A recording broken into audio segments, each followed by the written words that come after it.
Hello, hello, creatives. So I have been struggling a little bit on what to do my next podcast episode on.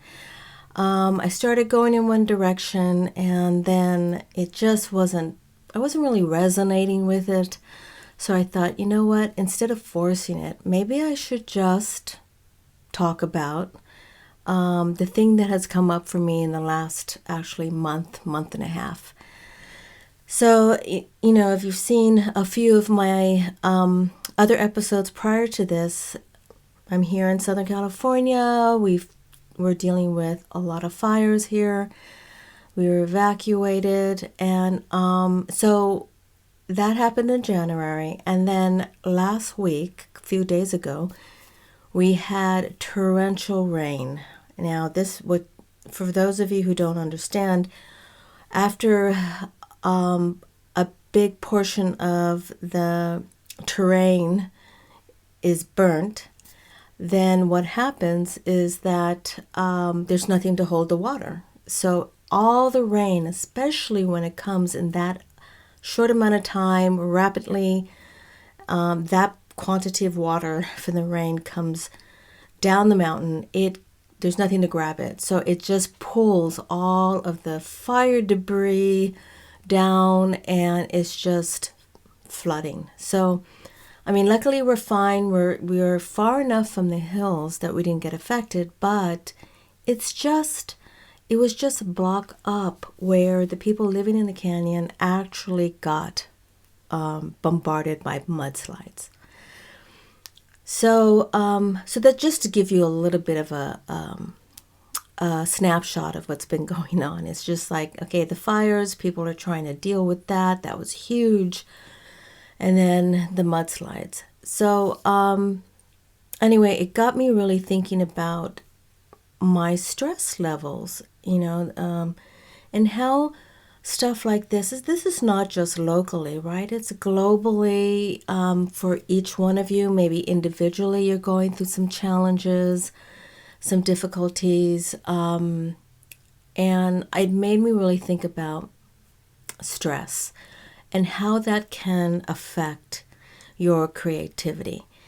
Because what happens is I don't catch myself because I'm so focused on, oh, this is what I'm going to do today, this is what I'm going to accomplish this week, and then I go into production mode, and I'm not really checking in with myself, like what's going on, let me check in with myself, how am I feeling? And just to give you a little bit of background, this year, one of my intentions for this year is to go about my day a little bit more in the sensing versus the intellectualizing. I'm really good at intellectualizing things because I had my private practice as a therapist, so really needed to operate from here, right, from the mental part of my being versus, and then there was a little bit of sensing also, but it would always, when I was challenged or stressed or whatever, I'd go up into intellectualizing. And I think that's kind of just a protective mechanism to sort of assess the situation that's causing stress and what can I do to approach it and navigate it. And that's nothing wrong with that. It's a very productive way of navigating challenging times, especially when you have prolonged stress. Like a lot of the people in Altadena, the town that got 60% burned, that's a long, drawn out time for stress, to be under stress because they're in crisis mode, right? So it got me thinking about how this affects our creativity. And so that's kind of what I wanted to talk about in this episode, is how does stress affect our creativity? So we kind of need to break down, how does the creative process work first off, right? So the creative process, if you think about when you're creating something, especially when you're deep into the flow of the creative process, you're in this sort of mindset where you're kind of in an expansive mindset. And I'm going to explain what that means, because expansiveness when you think about it. Means there's a lot of space for new ideas to come in, for creativity to be fluid and flexible. It can move in one direction and then suddenly change, but it has that fluidity to change from one direction to the next. Expansiveness also means that you can look at a problem or an idea or a project 360 degrees. Simultaneously, you're looking at it from different perspectives, different angles. You're saying, what if I did this option or this option? So you're kind of, your mind and the process is expansive. And I hope that makes sense. When you're brainstorming, you're kind of pulling from different directions. You're getting information from different directions, integrating that into coming up with the best creative solution, right? The expansiveness also is that feeling of flow where it's effortless, right? You're just flowing with the creative process. Ideas, solutions, directions seem to come effortlessly also. So the thing with stress is that it does the opposite. So stress, and this is normal because when we're stressed or we're going through challenging, difficult times, crisis, we're in that fight and flight mode, right? And stress immediately narrows our focus. So it's the opposite of that expansive perspective, right? It narrows our focus, and it does that for a reason. The fight and flight mode was meant for us to assess threat, danger, and then immediately get the heck out of there because you don't want to get killed by a dinosaur or an animal or a dangerous animal. So stress does have a way of narrowing our focus as a way to protect ourselves, right? And that sort of comes from a very old place of survival mechanism. So you got to think about that. Stress has a tendency to do that. It also has a tendency to produce anxiety because we're stressed, we're feeling anxious. Those two go hand in hand.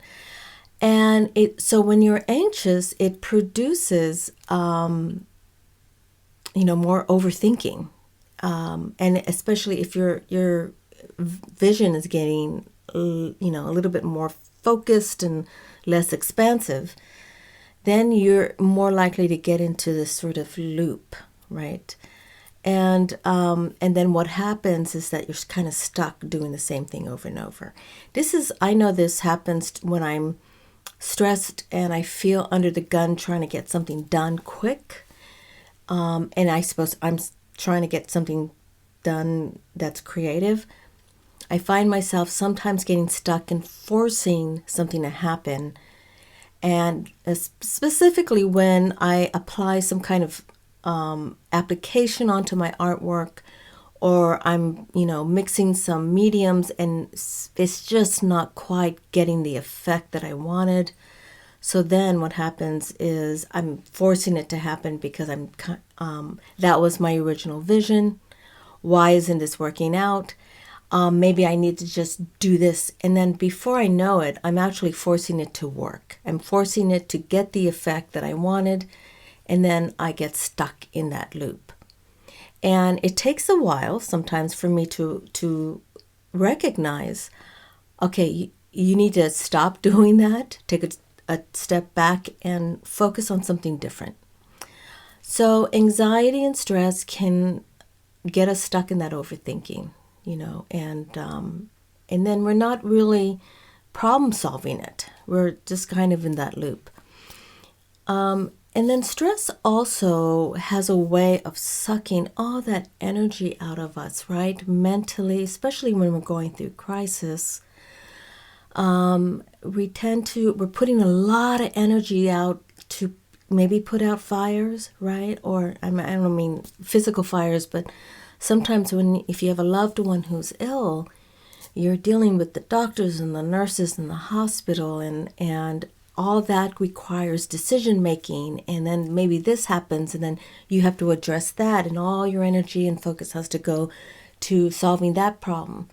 So, so stress can suck our mental, physical, and spiritual energy. So it leaves us feeling like, gosh, this the last thing I feel like doing right now is creating. And you don't feel your most creative. You don't feel creatively inspired, or you don't even feel motivated to do anything like that. And that is also normal. But one of the things that we have to think too about creativity is that stress isn't all that bad on creativity. Some people work great under tight deadlines.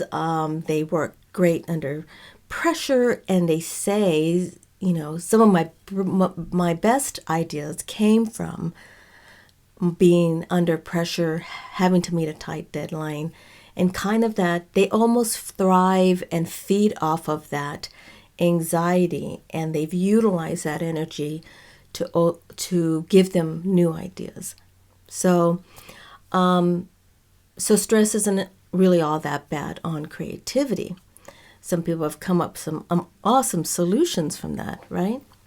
And also I think what also comes from experiencing stress in challenging times is that it can be a catalyst for creative inspiration. And we've seen this in countless artworks, artists, novels, music, songs, lyrics that have been written, even movies that have been put together, is that the catalyst or the inspiration for that was an individual's suffering or loss or difficulty, or even civil injustice, or the stresses of society or the world or whatever. They sort of funneled that suffering and struggle into something creative.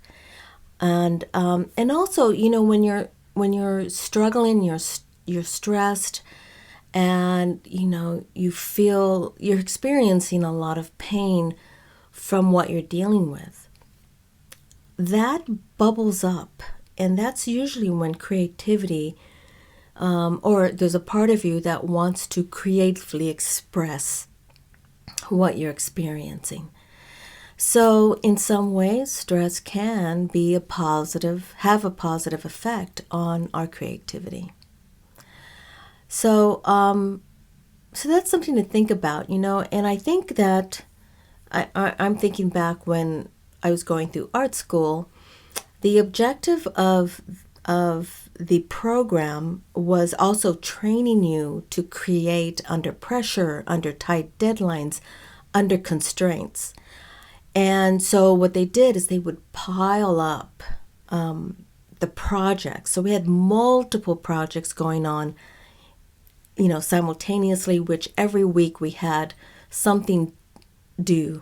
So if we were taking, and I remember we had like 7 classes, and maybe we had, 7 different projects going on, and every week in that particular class something was due. So I just remember having to create under pressure and make creative decisions under pressure and constraints of deadlines.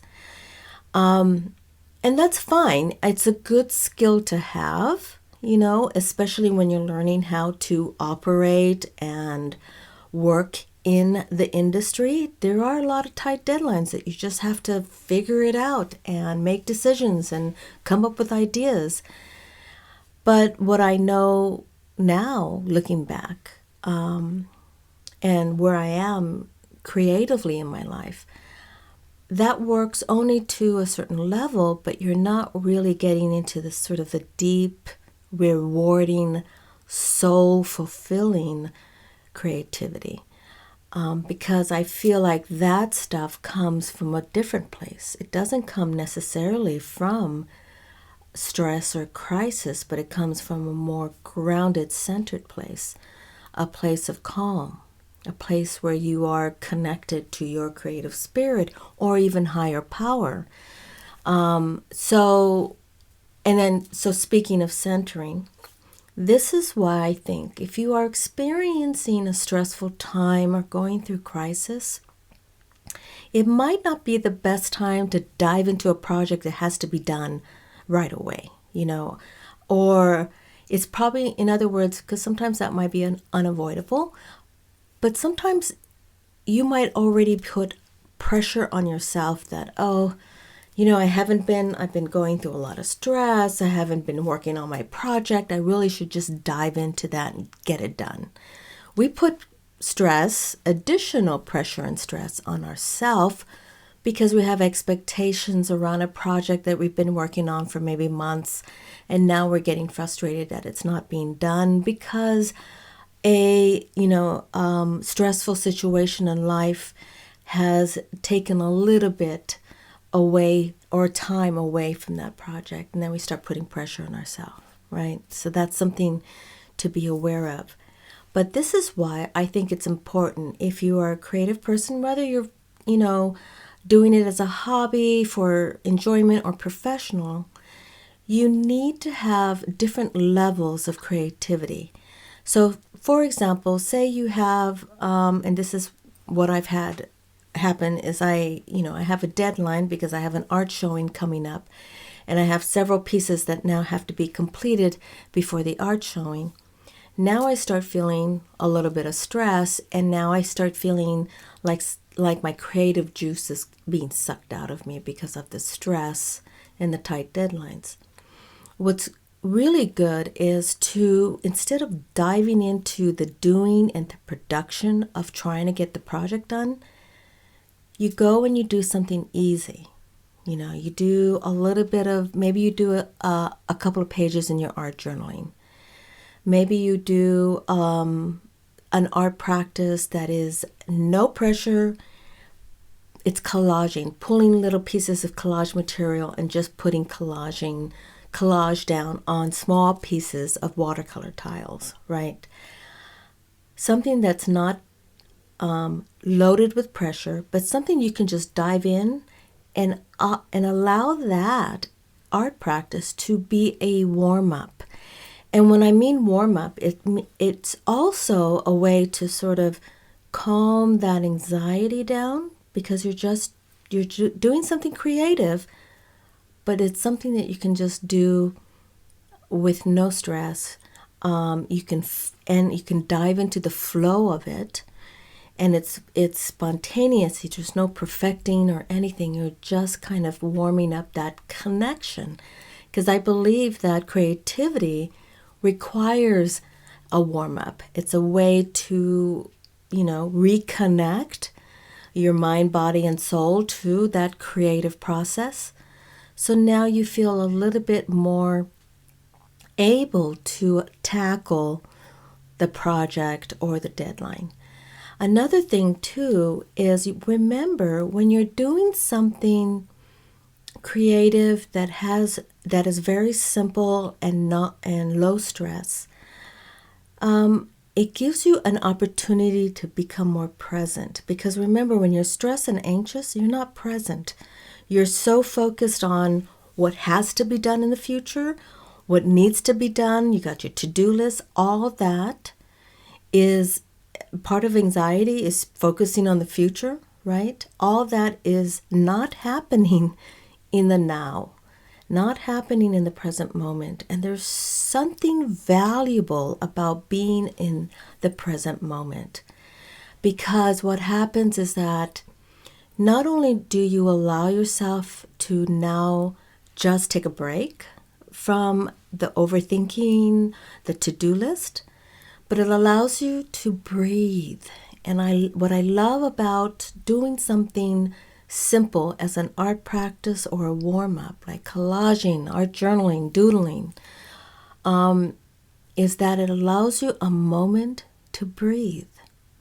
And when you're slowing down your breath, remember, it is regulating your nervous system.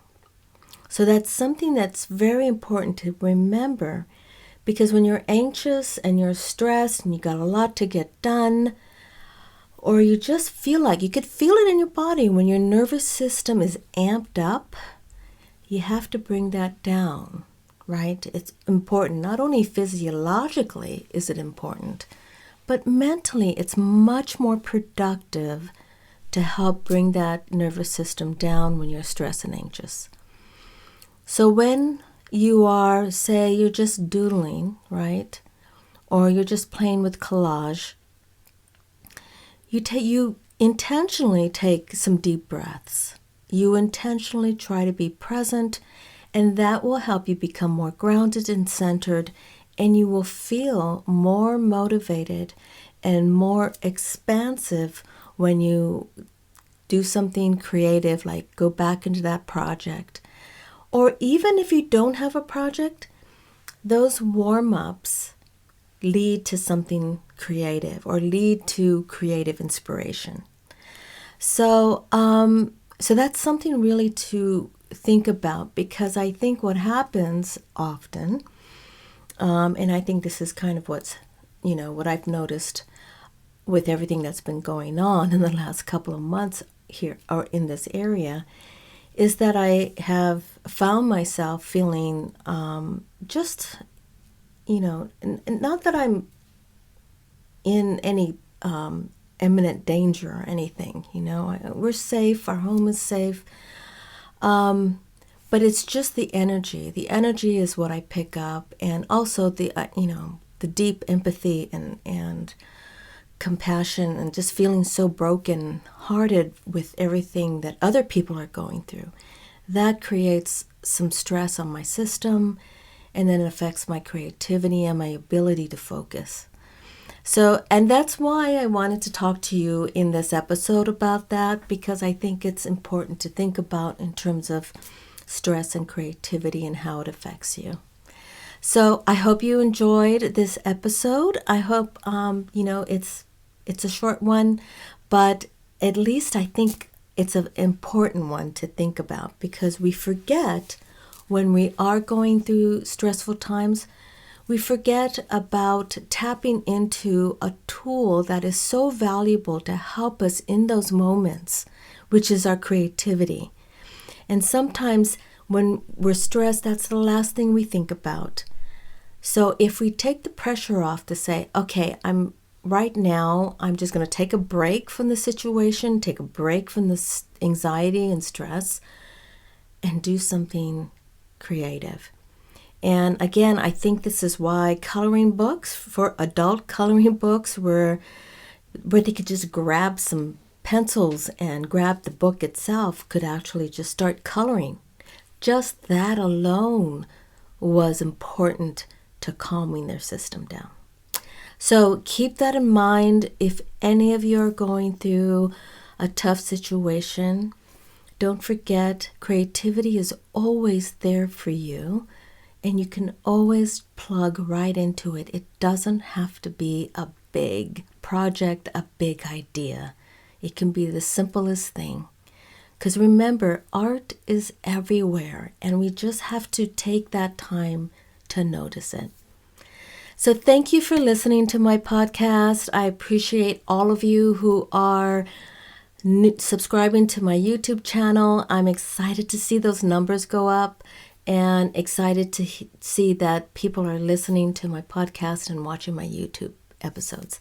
So thank you again for listening. Until next time, stay creative and take good care of yourself. Bye.